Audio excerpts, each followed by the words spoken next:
Hi, my name is Sydney Wilson. I'm a senior level nursing student here at Tennessee Tech, and after graduation, I'm going to be working on an adult acute care floor at a St. Thomas facility. Today, I've chosen to share some information with you about strokes. This is going to include prevention, detection, and how to respond in case of this medical emergency. I chose to cover this topic because strokes are one of the leading causes of death in our country today, and they are becoming increasingly prevalent for middle to older aged adults. This means our parents, our grandparents, etc. So my goal is that after this presentation today, you are able to not only identify, but to appropriately respond so that you can hopefully minimize the damage to as much as possible, or best case scenario, save the life of one of your loved ones. All right. So to begin, the risk factors of a stroke do not discriminate by gender. So men are not more or less likely to experience a stroke than women.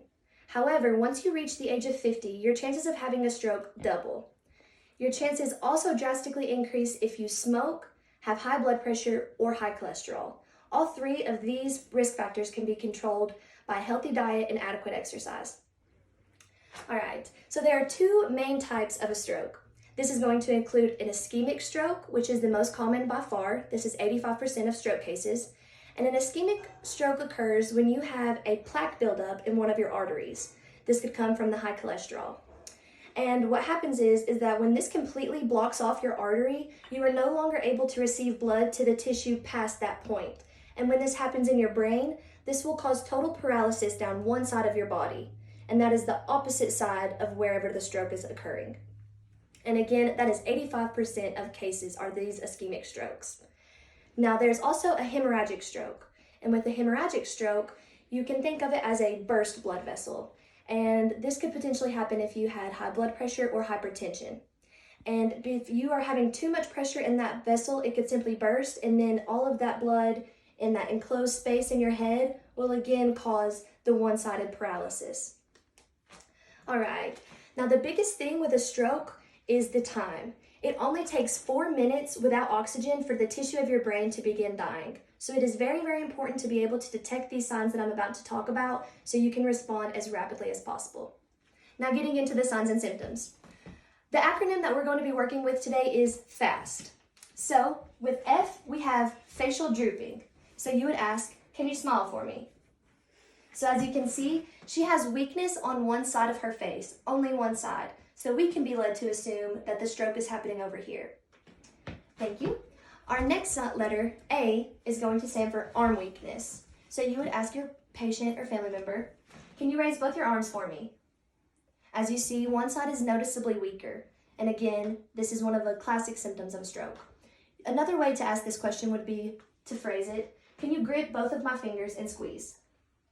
When you do this, you'll notice that the grip on one side is considerably weaker than the grip on the other. Thank you. We're also going to have S for slurred speech. So you would ask, how are you feeling today? I think something's wrong. As you see, she has a bit of slurring, and this is another indicator of a stroke. The final letter is T, which again is time, because it is so important to respond to this as immediately as possible in order to prevent any permanent neurological or brain damage. All right, so your response.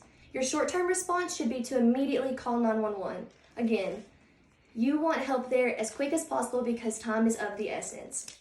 Your long-term response is that whoever suffered from this stroke is most likely going to need physical and occupational therapy to address gross motor movements, which would be walking, going to the bathroom, unassisted, and fine motor movements, which would include brushing your teeth, brushing your hair, getting yourself dressed in the morning.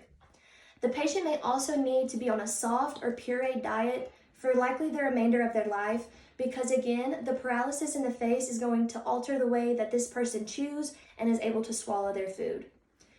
This person is also most likely going to be on a blood thinner, especially if this was an ischemic stroke, and this would be a lifelong prescription. So you would need to make sure to schedule annual testing with your doctor and attend all follow-up visits in case of this happening. And then finally, you may also need assistive devices. And again, this goes back to the occupational therapy, which focus on fine motor movements. You may need larger devices to eat your food. You may need smaller devices to help do buttons or get zippers, tie your shoes. And you may also need railing in bathrooms, in showers, and along any stairwells in your home. To conclude, we're going to go right back over these symptoms. Again, think fast. All right, so we're going to have, right over here, we're going to have F for facial drooping, A for arm weakness, S for slurred speech, and T for tongue. Thank you all for taking the time to watch this today. I really appreciate it. I hope you learned something and that, unfortunately, if worst case scenario presented itself, you now feel comfortable enough to respond and hopefully save life. Happy spring break, everybody.